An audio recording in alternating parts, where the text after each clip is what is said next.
What is up? What is up? What is up, my peeps? It's yours truly, Landry, and welcome back to the channel. And in today's video, we'll be reacting to some DreamCon drama that involved streamers and non-anime fans. And the video is brought to us by Omizi.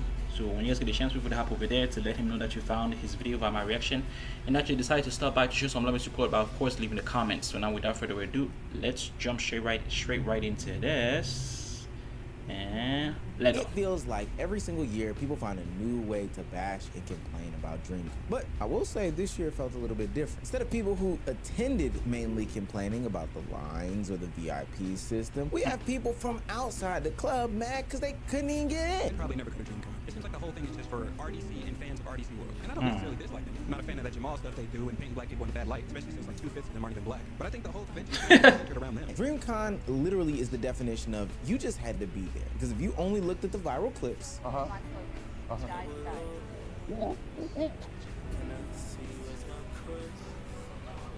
What in the world is going on, bruv? you think DreamCon was utter chaos, but that does not tell the story. If you're new to this and you haven't already, please hit that subscribe button. It's gonna go a long way for the channel. We get enough people on this channel. Next year at DreamCon, I'll have my own meetup. I will have my own panel. I'll do all these big things. We gotta get the subscribers here first. People that will be a part of O-Block. Now, back into the video. Also, the Unemployed News Network understand the power of viral clips. And the online version of DreamCon was defined by a handful of those viral clips. Ones that were filled with chaos, ones that were filled with what the moments, and just, you know, some strange clips that kind of had people questioning, what is this convention? But for the most part, I think that a lot of this stuff and conversations around DreamCon are super duper overblown. Hell, I even hate the moniker of CreamCon or FreakCon or whatever the case. Oh, Every convention has these. That's not some Diddy shit, This man. Twitter user says DragonCon, majority white and largest con in the Southeast, has literal blanks and schmex parties with Discord servers and secret passwords to get in the hotel room, or even find out which hotels they're in. LMAO. DreamCon nowhere near freaked out as the YT folks. And every event, moment, thing looks chaotic and crazy if you're only consuming it by the Twitter clips. And while there were some bad apples in the bunch, I can't not acknowledge that. I don't think that this should let people sway their opinions on the convention. A lot of these things were due to timing, not so great people, lack of judgment, and just people trying to go viral. Most of the viral clips surrounding DreamCon remove any sort of context. And people online... But bro, that's like every internet event / convention. Motherfuckers just go there just to get their clips to, you know, in the hopes of going viral and to make more money. They're not really there to like actually enjoy the event or meet new people. They're just there for, you know, their clips. I mean, it is what it is, but I just think it's kind of strange. Started judging the convention from 30 seconds. But for somebody like me, I would say the exact opposite thing. As someone who attended the convention, I met some of the greatest people in the world. Some people that are a part of this community, some people that are a part of other communities. And while I do see a lot of the nonsense that may make people upset about DreamCon, I think that that pales in comparisons to my IRL experience with convention goers. And so this is why when I saw this Twitter user's criticism of DreamCon, I just had to shake my head because I truly didn't understand what this person was talking about. I'd probably never go to DreamCon. It seems like the whole thing is just for RDC and fans of RDC World. And I don't necessarily dislike them. I'm not a fan of that Jamal stuff they do and painting black people in a bad light, especially since like 2/5 of them aren't even black. But I think the whole convention is kind of just centered around them. Let me go ahead and put my RDC cape on. First of all, this is speaking What are you, from some the kind of perspective RDC one creator savior? to another creator. I don't think that the convention is just about RDC World. Hell, I would argue that a decent majority of people in 2026 that are going to DreamCon aren't even necessarily interested in one specific creator anymore. And by that I mean they're not going there specifically to see Desmond or Leland or Duke Dennis or Agent or whoever the case may be. They're there for the whole experience, for the whole environment. And for what it's worth, again, speaking from a creator to another creator, I doubt it's that. an opportunity for you to have a meet and greet or connect with some people that consume your content. Think about it this way. I'm Omizi. Niggas don't give a fuck about that, but they are there trying to make their clips to go viral, bro. A great amount of subscribers and a great amount of following. But I am not to the level and to the point where people would be willing to pay, I don't know, thousands thousands of dollars to come and visit just me at a meetup at a Hilton Head. But if there were one centralized event where multiple creators could come and meet their people, experience the convention, all this other stuff, yeah, people would be more inclined to come. And the added bonus is Omeezy will be there. And that could have been you if you weren't just a dickhead. It's almost like you robbed your community of an experience that they could have had because you want to be high and mighty. Now, originally I was under the impression that it was just like a black thing. Hey, this is TwitchCon, but with black people. That immediately piqued my interest. But as I looked more into it, I saw that there was no opportunities present, and that wasn't the case. See, when I go to TwitchCon, it's presented by AT&T, Capcom, Chevron, Samsung, G Fuel, GamerSubs, Elgato. There's monetary opportunities, business, and brands that you can literally walk up to and say, hey, this is who I am, this is what I do, I'd love to work with. That's not a DreamCon. Yeah, this brother still doesn't get it. Now, would I say that I looked at DreamCon or other content creators looked at DreamCon as some sort of cash grab? Probably not, right? It was more of a fan engagement experience. They do. To collaborate and network with other content creators and streamers in order to build up a brand and a presence and ultimately grow your community. To an extent, with yes. That being said, though, I mean, it's just a flat out lie that there weren't brands and sponsors there. The official DreamCon page had to tweet out how many sponsors. Damn, bro, they got hella sponsors out there. Limitless. Sheesh. Not to mention the small brands that filled the event hall that gave people opportunities to, I don't know, wear their clothes or be sponsored by them if the fit was there. So this is just a flat out lie as well. All in all, it kind of just looks like a money grab for RDC, and that's okay. If people are willing to pay for that to see you, abuse it as you please. Everything in anything is like, hey, we're up here on the big stage, metaphorically. It's us, RDC World, and y'all are down there. Y'all are the fans. Y'all came to be up. I think the biggest and best part about DreamCon is the people, the cosplayers, the people walking around, the fans. Those are the reason to go to DreamCon. But if you're not a person with 1 million+ followers and you're not a fan of RDC World, I don't really see the reason to go. I don't want to make this into this whole creator advice type video, but this is definitely where I think that he misses the mark. As a small creator, this is definitely the opportunity for you to get your name out there, spread the word of what you are doing, why people should follow you, etc., etc. I was invited into the YouTube lounge.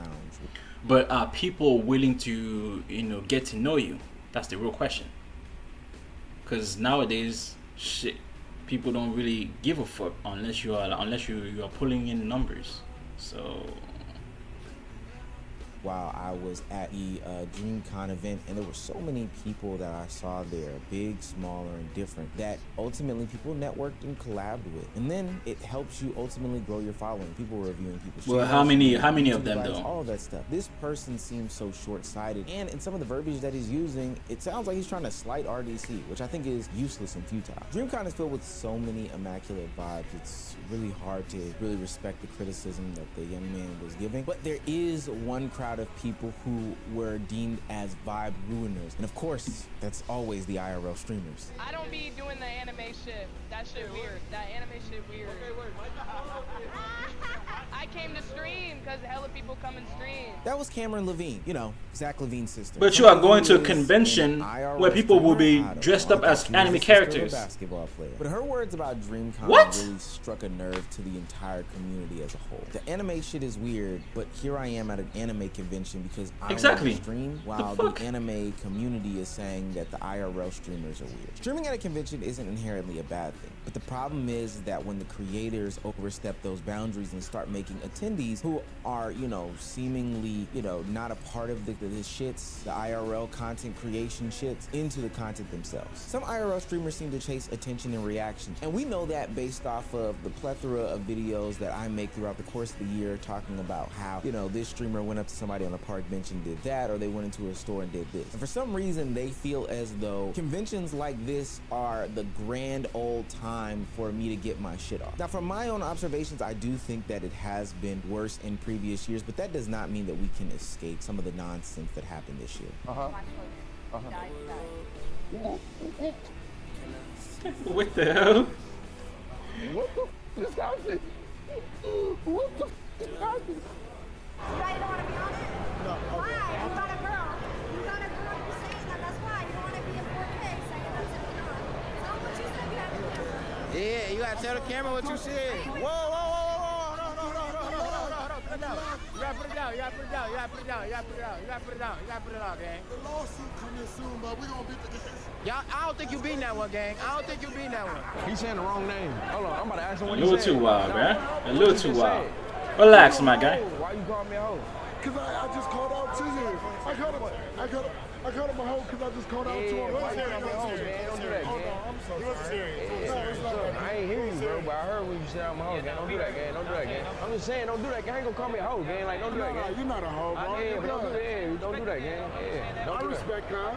He probably was trying to be funny, but bro, Almighty J didn't take it like that. Picture or Yeah, come on, something? gang. Yeah. And I definitely don't condone those actions. Those types of actions that people were doing in the past at DreamCon, whether it be clapping cheeks on somebody's face or picking up people in a way that they didn't ask for, or even picking them up at all when they didn't ask for it, is the exact reason why DreamCon had to put up signs all across, and I do mean all across the convention hall. DreamCon welcomes responsible live streaming in all publicly accessible areas, but the privacy and safety of our attendee staff and guests comes first. Harassment, unwanted recordings, doxing, stalking, or interfering with anyone's experience is strictly prohibited. Any violation of these privacy rules will result in the immediate bag revocation, removal from the venue, and potential bans from future events. And for what it's worth, they were dead serious. I Okay. did see a calming down Stepping of up the the IRL streamers protocol. because of how See? serious they took this. I saw somebody get kicked out of the convention. I don't be doing the anime shit. That shit weird. That anime shit weird. Okay, wait, why you I came to stream because hella people come and stream. I don't. Hey, listen, chat. Anybody that like that is cool, but I don't do that shit. They be all freaked out and shit and doing all that. I was aware of actually a lot about DreamCon and that there is anime. I actually came into a lot I think of she's people asked about confusing costumes and whatchamacall, everything and what furries they were with wearing, who they cosplayers. were, 'cause I mean, I'm although not hip to furries stuff are technically like that. cosplayers, And but you know what I'm actually, saying. my experience, I Furries actually are had a more great into the time freaky side of things. Talking to other people, other creators, people that had to do with Like the DreamCon freaky and the stuff. dark side of I met things. a lot of Because you know, people. the There's a lot of cosplayers can things. also be I did into not the come freaky to things, DreamCon but to yeah. take anybody's space away to hate on anybody.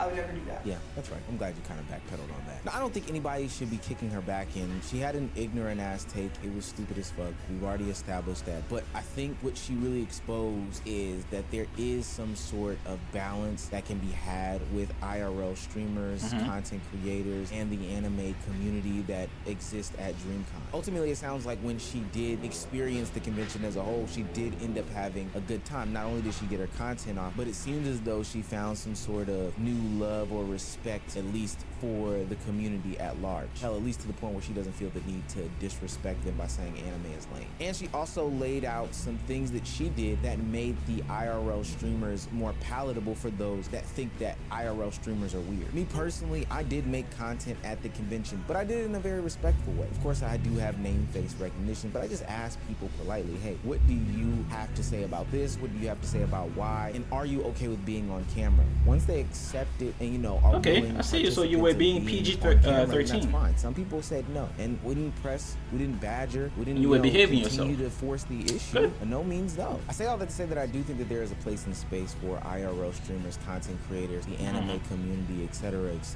to be at DreamCon. It's just about respecting one another's right to be there and understanding that you do and can coexist in a place and space. Those people that are complaining about the IRL streamers, sadly, you do have to get over it. I think RDC is doing a phenomenal job getting these entitled people out of there as much as possible, unless you're an India lover.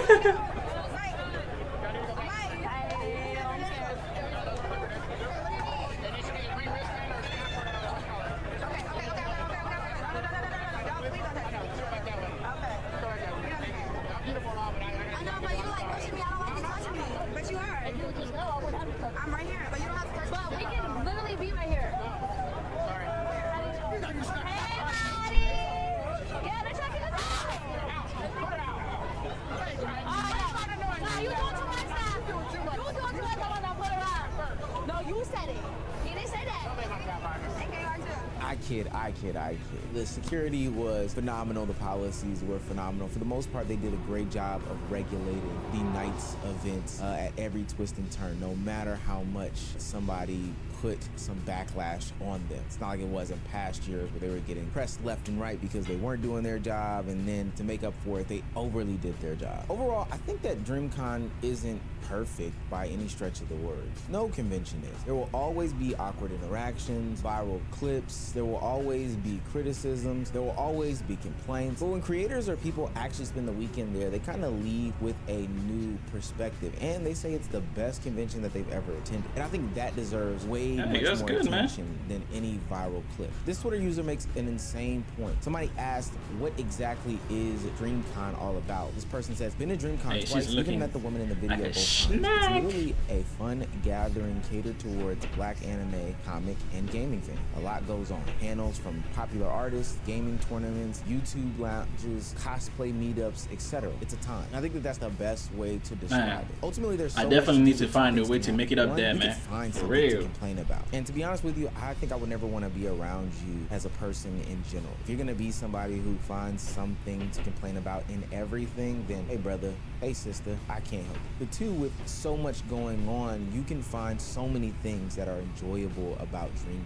For me, it was an opportunity to meet friends that I connect with on social media only about one time a year. It's good to have the virtual connection, but I love to reach out and touch somebody. For two, it's good to see what's going on in the industry and get inspired by different ideas and things to make new videos on to share with you all. And three, it's to meet the people that supported me. I definitely would not be here without the support of my community. And, you know, I find myself having really great conversation and connection with a lot of people that watch the content, especially those that have been watching for a long time now. That's why I enjoy DreamCon. And as the years go by and RDC continues to tweak and develop different strategies and ideas for more people to enjoy themselves, those individual pockets of people who complain get louder and louder because there are so few of them. And that's, I think, the biggest story of the whole weekend. Not drama, not complaints, not criticisms, but the fact that there is so few of it this year. This is honestly the best convention I've been to yet.